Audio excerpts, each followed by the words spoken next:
Hi everyone. Welcome back. My name's Jill. My name is Michael. We're going to read another story in our Advent series, Getting Ready for Christmas. Yesterday we read a story about Leah and Rachel and Jacob, and today we're reading a story that involves a rainbow coat. Ooh. So Jacob had 12 sons, and out of all of his sons, Joseph was his favorite. And one day, Jacob gave Joseph a splendid new robe. It was beautiful and rich with all the colors of the rainbow. But it made Joseph's brothers jealous. They wanted rich rainbow robes too. And back in the days, it wasn't easy to get all those colors. So it was really pricey. And he was obviously his favorite son. And Joseph kept having these special dreams that none of his other brothers had. He had dreams that he was the greatest and that he was king and that his other brothers were bowing down to him. And he told his brothers about it. And his brothers did not like that. That made them jealous and upset, and they hated Joseph.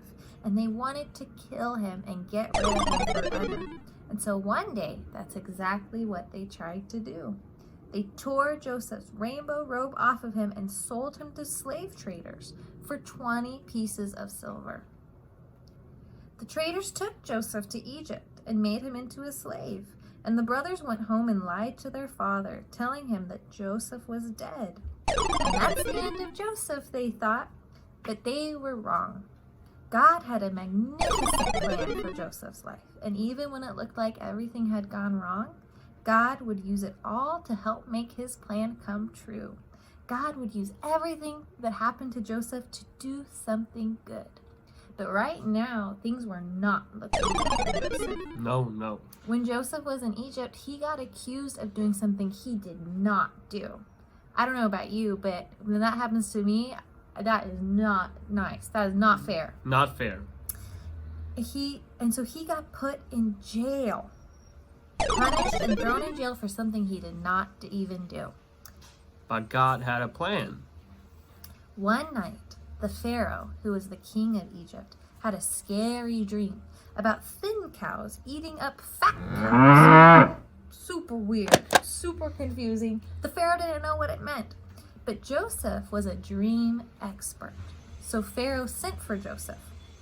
And Joseph told him what it meant. He said, that means a famine is coming. There's not going to be enough food. We need to make a plan to make sure we have enough food. And Pharaoh was so happy with Joseph for his ability to figure out the dream and to make a plan that he took Joseph out of jail and made him a prince. Whoa. And we have to remember that God gave wisdom to Joseph to be able to interpret.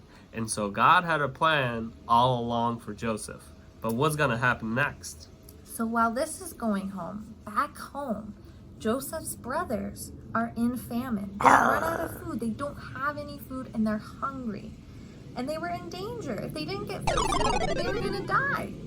And so Joseph's brothers traveled to Egypt to buy food. And they came and knelt before the prince. His brothers didn't know the prince was Joseph, but Joseph knew who they were.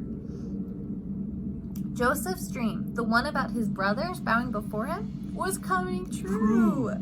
It's me, Joseph cried. And when they saw it was Joseph, they were afraid. They knew they had hurt Joseph and wronged him, and they were afraid that he was going to wrong them back. But Joseph looked at his brothers, and his eyes filled with tears. Even though his brothers hurt him and hated him and tried to kill him, in spite of everything, he couldn't help but to keep loving them. His heart, which they had broken, filled with love, and Joseph forgave them. Joseph hugged them and said, "Don't be afraid. Behind what you were doing, God was always working out for good. God was always doing something good, and God is making it right again." Joseph did not punish them. He rescued them, and he brought God's special family to live safely with them in Egypt, where there was enough food for everybody. One day, God would send another prince, a young prince whose heart would break. Like Joseph, he would leave his home and his father. His brothers would hate him and want him dead. He would be sold for pieces of silver. He would be punished even though he had done nothing wrong. But God would use everything that happened to this young prince even the bad things, to do something good, to forgive the sins of the whole world. And his name is Jesus.